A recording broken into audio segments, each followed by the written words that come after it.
Right now, you're looking at what's left of one of the most powerful companies in American history. This place once built the machines that brought music into millions of homes, the televisions that defined an entire generation, and the technology that helped broadcast the first human steps on the moon. RCA didn't just compete, they controlled the future. And then they made a decision that should have secured their dominance for decades. Instead, it destroyed everything. This single decision cost RCA over $600 million. It wiped out entire product lines, handed their market to competitors, and triggered a collapse that would eventually erase more than 13,000 jobs from a single city. But here's what makes the story different. RCA didn't fail because they were clueless.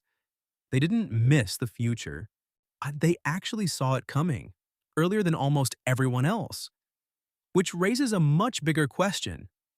How do you see the future and make the right move and still lose everything? Because by the end of this video, you're going to understand something that most people and most companies never figure out. The real reason successful companies collapse isn't because they make bad decisions. It's because of what happens after they make the right ones. And once you see this pattern, you'll start noticing it everywhere. Not just in companies like RCA, but in businesses that are still dominating today.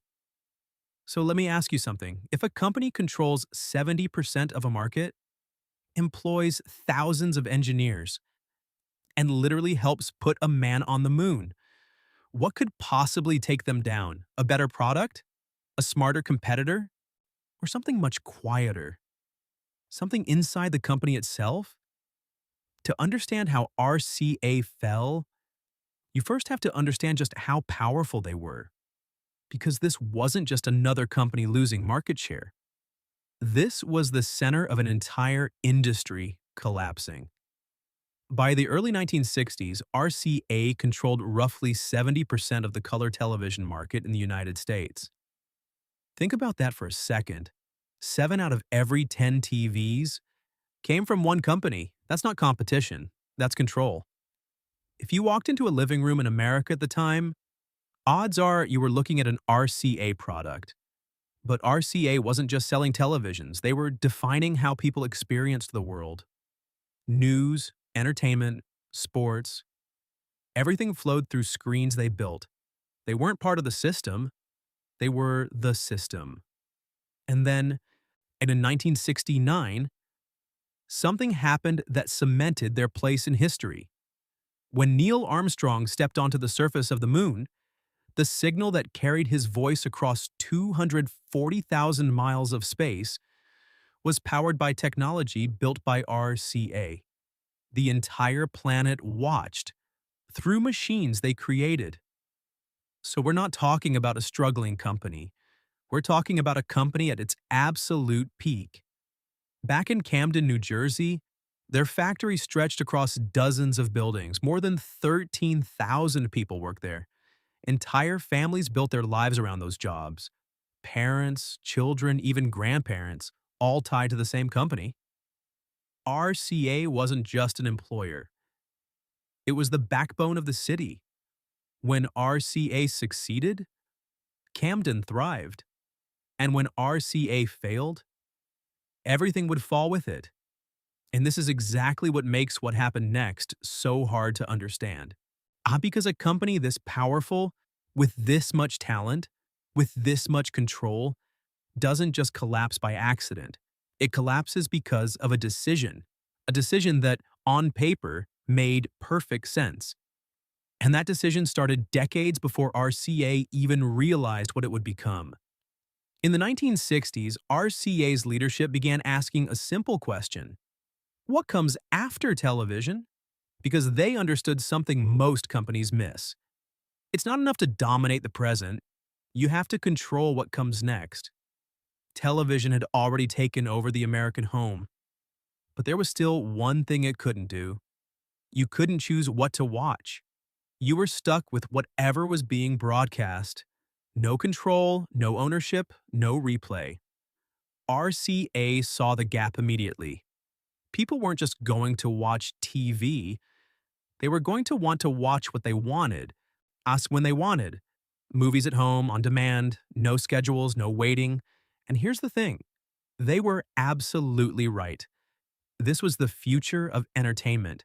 So RCA decided they were going to build it, not improve TV, not compete with broadcasters. They were going to create an entirely new category, home video, and the way they chose to do it seemed brilliant.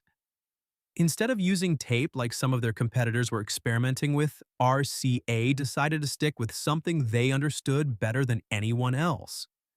Discs. Records had built their empire. Vinyl was familiar, scalable, manufacturable. They already had the infrastructure, the factories, the expertise. So the idea was simple. Take everything they knew about records and apply it to video. Create a disc that could store movies, play it through a stylus, just like a record player. Cheap to produce, easy to distribute, familiar to consumers. On paper, it was perfect. No expensive magnetic tape, no complicated rewinding, no new behavior for customers to learn. Just insert the disc, press play, and watch a movie. And RCA didn't treat this like an experiment. They went all in. Hundreds of millions of dollars poured into development, years of research, dedicated factories, massive internal teams working to perfect the system. This wasn't a side project. This was supposed to be RCA's next empire. Because if they got this right, they wouldn't just dominate television. They would control what people watched, forever. And for a while, it actually looked like they might pull it off. The prototypes worked. The concept made sense. The market demand was obvious. Everything was aligned. So why did it fail? Why did something so logical, so well-funded, and so ahead of its time end up costing them everything? Because the problem wasn't the idea. The problem was what RCA had become by the time they tried to execute it. And that's where the real story begins. Because the problem wasn't the idea, it was the company trying to execute it. By the time RCA committed to this new future, it wasn't the same company that built radios, televisions, and moon landing technology. It had changed. On the outside, it still looked dominant. Massive factories, thousands of employees, decades of success. But internally, something had shifted.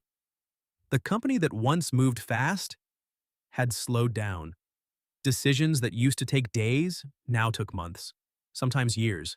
Layers of management, committees reviewing committees. Every move analyzed, and debated, delayed. And that kind of structure does something dangerous. It doesn't just slow you down, it changes how you think. Instead of asking, what's the best move? You start asking, what's the safest move? Instead of building for the future, you start protecting the past. And RCA had a lot of past to protect. They had factories built for discs, supply chains optimized for records, entire divisions built around analog systems, careers, reputations, and billions of dollars tied to the way things had always been done. So even when they were trying to build the future, they were still thinking like the past. And you can see it in the decision itself. Choosing discs wasn't just a technical choice, it was a psychological one. It allowed RCA to stay in familiar territory, to reuse what they already knew, to avoid completely reinventing themselves. It felt efficient, it felt logical, but it also meant they were building the future using the limitations of the past. And while RCA was refining, optimizing, and perfecting their system, something else was happening outside their walls. Other companies weren't trying to improve what already existed. They were starting from zero. No legacy systems to protect, no internal politics slowing them down, no fear of breaking what already worked. Just one goal, win the future. And that difference, speed versus caution, innovation versus protection, is where RCA started to lose control. Because the market doesn't wait for perfection. It rewards whoever shows up first with something that works. And by the time RCA was ready to show the world what they had built, someone else had already changed the rules of the game. And while RCA was still perfecting its system, the future had already arrived. Not in some lab, not as a prototype. On store shelves. Across the Pacific, companies like JVC and Sony weren't trying to build the perfect system. They were trying to build something that people could actually use. And that difference changed everything. Instead of discs, they chose tape. Not because it was more elegant, not because it was better engineered, but because it worked.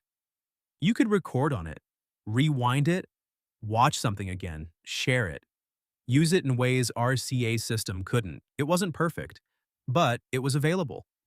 And in markets like this, availability beats perfection every time. By the mid-1970s, VHS and Betamax machines were already entering homes. People were recording TV shows, renting movies, building libraries. A behavior shift had already begun, and RCA wasn't part of it. They were still in development, still testing, still refining, still trying to make their system flawless. Years passed, millions more dollars poured in, and every year they waited, the gap got wider. Then finally, in 1981, RCA launched.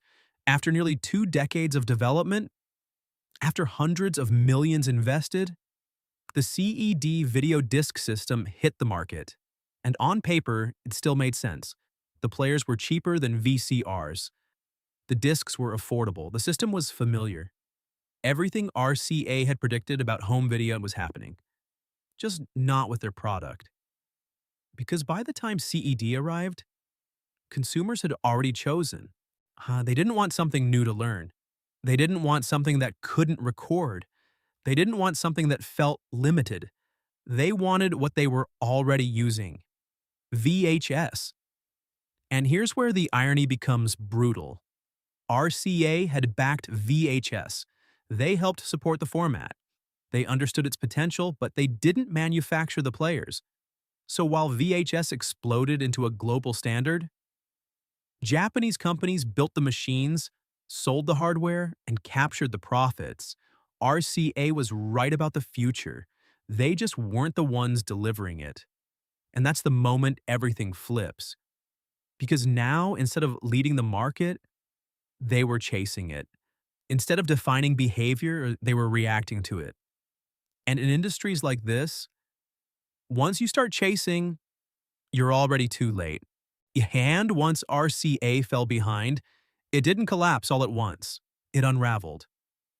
Because failure at this level doesn't come from one moment. It comes from pressure building in every direction until something finally gives. When the CED video disc launched in 1981, RCA was already late. VHS had been in homes for years. Rental stores were growing. People had built habits around tape. But RCA still believed they could compete. They priced the players aggressively, pushed marketing hard, signed deals with studios, flooded stores with discs. For a brief moment, it looked like it might work. Millions of discs were sold. Hundreds of thousands of players moved. But underneath that early momentum, the cracks were obvious. The discs were fragile. They wore down over time. Dust could ruin playback. The stylus physically touched the disc, tear which meant every use degraded it slightly. And more importantly, you couldn't record. That one limitation changed everything because VHS wasn't just about watching movies. It was about control. People could record shows, pause live television, build personal libraries. CED couldn't do any of that. So even though it was cheaper, even though RCA tried to position it as simple and accessible, it felt limited. And once consumers feel limited, they move on. By 1983, just 2 years after launch, it was clear the system wasn't going to win. Losses started piling up fast.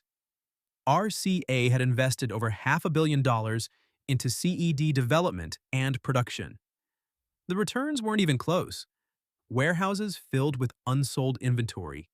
Retailers pulled back. Consumers chose VHS. And in 1984, RCA shut it down. Just like that, nearly 2 decades of work erased, hundreds of millions gone. And this is where the damage spread beyond just one product, because RCA wasn't just losing money, they were losing position. While they were focused on saving CED, other industries were shifting too. Compact discs were emerging, led by Sony and Philips. Digital audio was replacing vinyl. RCA wasn't leading that transition either. Television manufacturing, once their strongest advantage, was now under pressure from Japanese competitors producing higher quality sets at lower cost. Market after market, RCA was no longer setting the standard. They were reacting. And companies that react instead of lead don't stay dominant for long. By the mid-1980s, the situation was clear. RCA was still a big name, but it was no longer a powerful company. The brand still existed, and the influence didn't, and that made them vulnerable. Because once a company loses its edge, it doesn't just compete differently, it gets hunted. In 1986, General Electric stepped in with a $6.3 billion acquisition. On the surface, it looked like a rescue, but it wasn't. GE didn't buy RCA to rebuild it. They bought it to break it apart. Within a year, the company that had once defined entire industries was dismantled piece by piece. The consumer electronics division was sold off. The record label was separated. The brand name itself was licensed out. What remained wasn't RCA. It was fragments. And back in Camden, the impact was immediate. Factories that had once employed thousands began shutting down. Operations scaled back, then disappeared entirely. Jobs that had existed for generations, gone. Not replaced. Not relocated. Gone. Because when a company like RCA collapses, it doesn't just disappear from markets, it disappears from people's lives.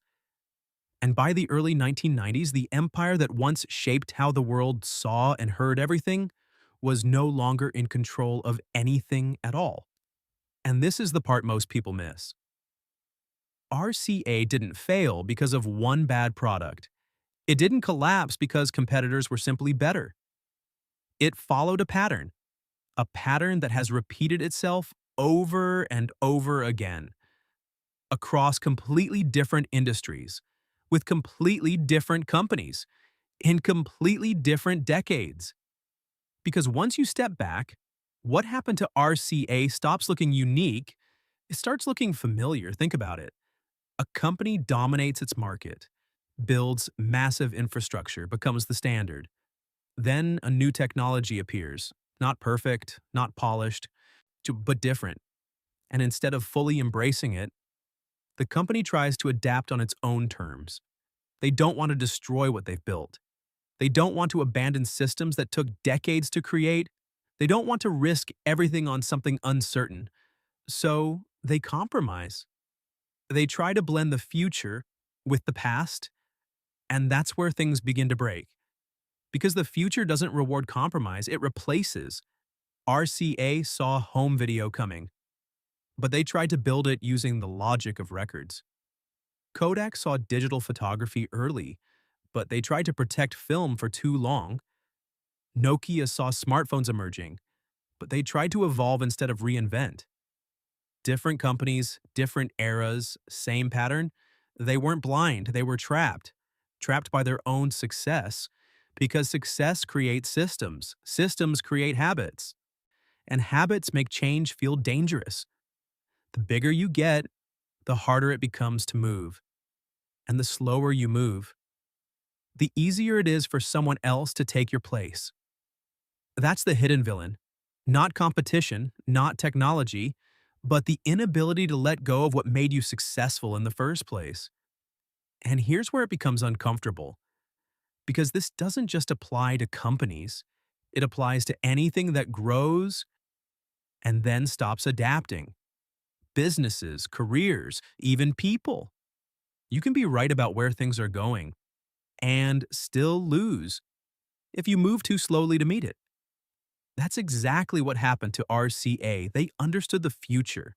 They invested in it. They even tried to build it, but they couldn't move fast enough, and they couldn't break away from the systems that define them. So the future didn't wait. It moved on without them. And once that happens, there's no catching up.